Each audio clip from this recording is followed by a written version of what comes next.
How can the U.S. arm and sustain both itself here at home and friends abroad? Is it doing a good enough job right now? Let me say first, the world's on fire, and we have two hot wars, one hot zone in the Pacific. When I was in Taiwan, China basically staged a blockade, if you will, a prelude to war games as to what they would do. And our Indo-PACOM commander, I met with him to discuss their analysis of what was going on at the time. So it's getting very hostile. To give you some indication of how overburdened and overstressed our defense industrial base is, I signed off on all foreign military weapon sales. I signed off on 22 weapon sales going back 5 years. None of those have gone into Taiwan. So it's a serious problem.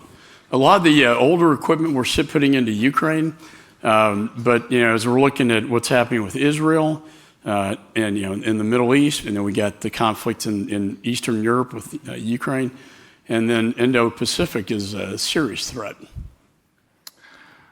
Short of you mentioned Taiwan, so let's go there real quick. Yeah. Short of a full-blown invasion and war there, what's your number one concern regarding them?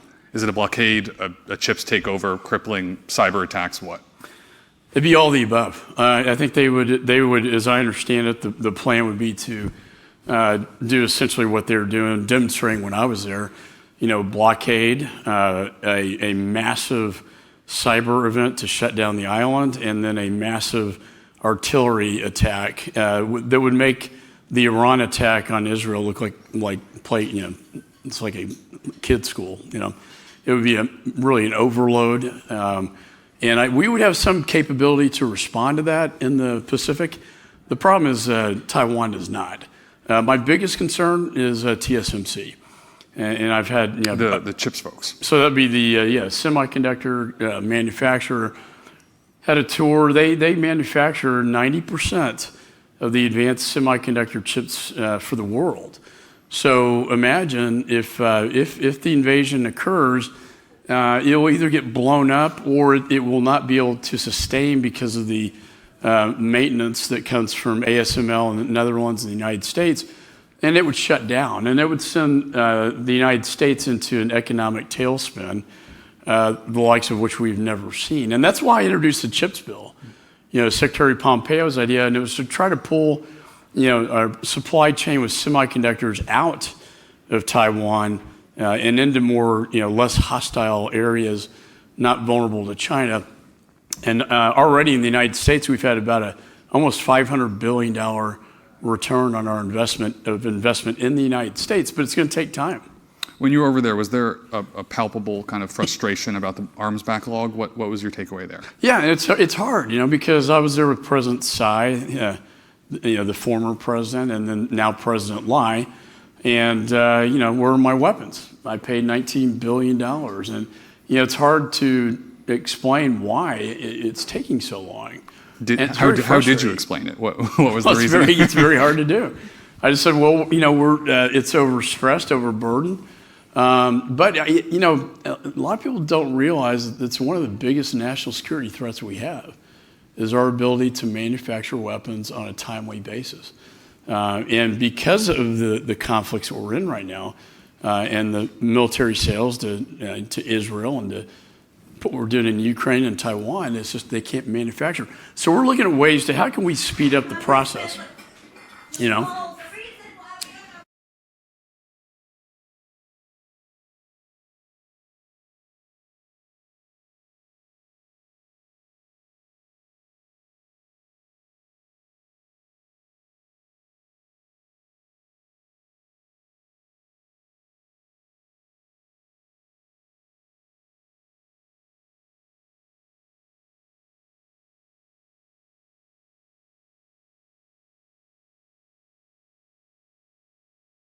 A frequent flyer, part of my fan club.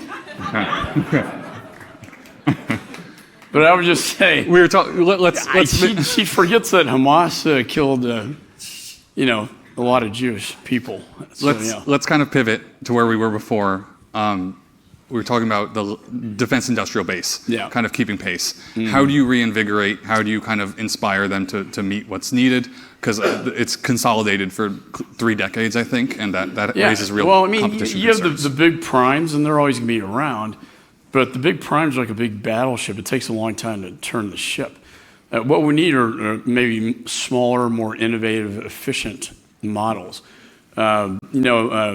Anduril is a good example, not to pick out just one company, but they've done these drones that are really effective. They try to anticipate what does the defense industry need, and then they build it and sell it to the military rather than waiting for the military to determine what they need, then go through the procurement process, then the letter of agreement.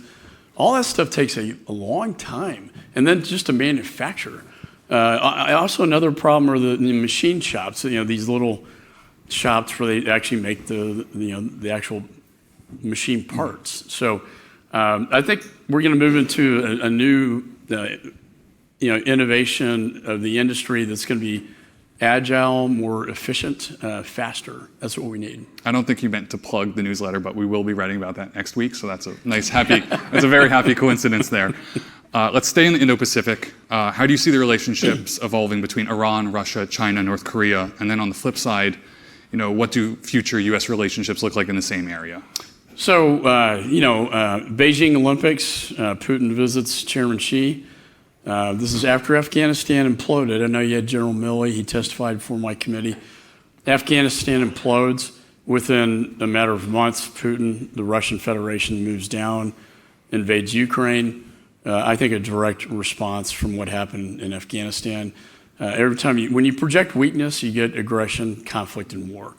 You project strength, you get peace. And so then we saw, the meeting 2 weeks before the invasion. She says, hey, can you wait until the Olympics are over before you do this? And then that's when they formed the Unholy Alliance, I call it. Your words. Yeah, I call it. I branded That's what that. you've trademarked it, yes. I didn't say Axis of Evil, a lot of people say. But it really is an unholy alliance. And the Ayatollah's a part of this, and so is Kim Jong-un. They're all in this together. And when we passed the supplemental, my colleagues, they're all in this together. I had a picture of all of them standing together. And they're very intertwined. In fact, China has revitalized Russia's military to a great extent. And it's a problem. I think we should have sanctions on China for doing that. They're exporting a lot of the machines to make the weapons. NATO talked about that Semiconductors yesterday. And technology. Do you think sanctions are enough? I feel like that word gets thrown around a lot, but it does. If they don't get enforced. I had to put the sanctions back on Iran for their energy. It's about $80 billion to China in energy. The drones and missiles that go into Israel and Ukraine. The administration didn't, they let those sanctions lapse, so we need to enforce that. But we have not been very good at enforcing the sanctions. So you met with Prime Minister Modi in India, correct, recently? Yeah. He was photographed giving Vladimir Putin a hug the other day, and it made its rounds on Twitter, X, Yeah. It's whatever you want to call it, right? Yeah. What's your kind of gut reaction to that? I don't like, I talked to him specifically about that. I said, if you want to buy American weapons, you got to get off this Russian dependency. They have bought old Russian military equipment that they need legacy parts to maintain, which I understand that, but I said, you cannot buy anything new from Russia or we're going to stop selling. I'll stop signing off on these weapons packages. They are part of the Quad. So I was with Undersecretary Kurt Campbell, who started this whole idea. They're really a great ally when it comes to China. They just have this old, it's an old alliance they've had with Russia that they're trying to break out of. But when he's hugging Putin, I don't like that image. AUKUS is also in the region. Mm-hmm. I think top of mind for a lot of people are the submarines, but there's also Pillar 2, the advanced technology. Yeah. How are you thinking about that side of the deal or that side of the relationship? This is a really, I think, the exciting breakthrough that I pressed really hard to get this on the National Defense Authorization Bill. Pillar 1 are the nuclear submarines. So you're talking about the United States, UK, and Australia. Correct. Pillar 2 is really fascinating because that's That's going to get you into AI, quantum, a lot of the advanced technologies. Future of defense. The future of defense industry. And it's a collaboration to get around these international, what we call ITAR, these international arms regulations.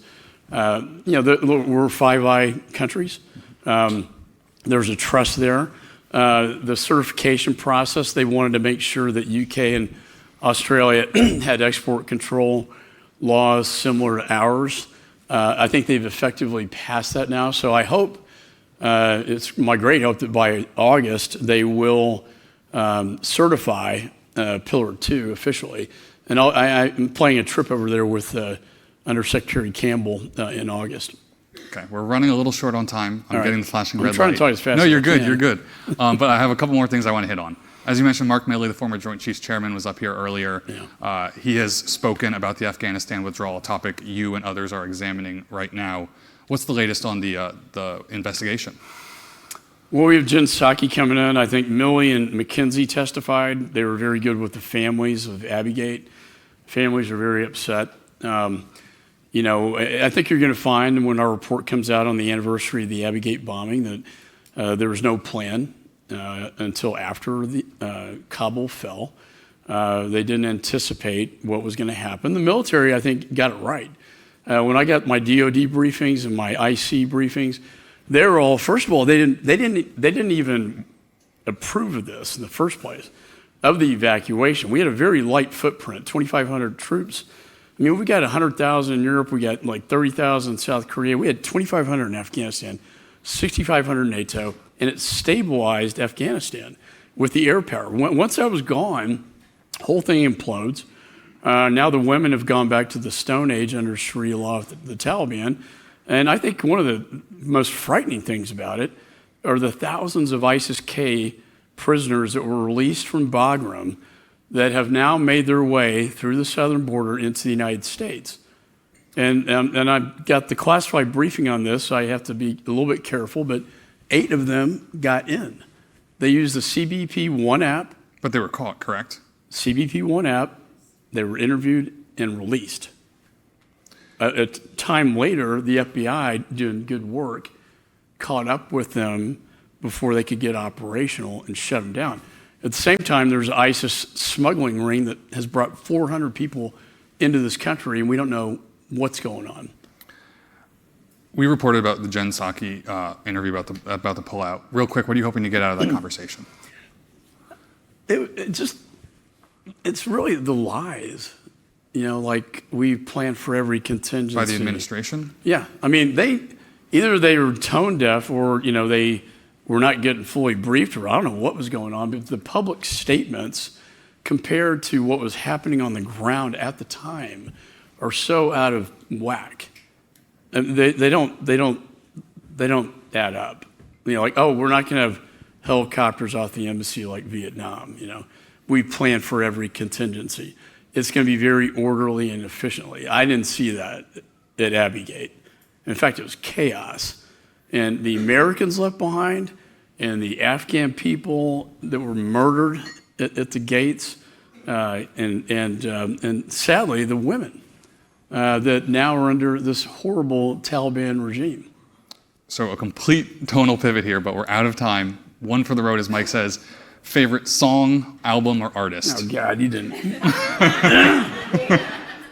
You really didn't. I got a surprise answer to this the other day when they said, country pop. I didn't think that. No, well, I'm going to see Patty Griffin I'm not a at listener. the Birchmere tomorrow night, but she's from Austin, where I live. But I'm kind of I'm just kind of a Beatles, Rolling Stones, who kind of guy. I grew up in the... I'll say Rolling Stones is better than the Beatles, and you guys can yell at me after the fact for saying that. So, Chairman McCaul. Thanks so much. Thanks for coming. Appreciate it.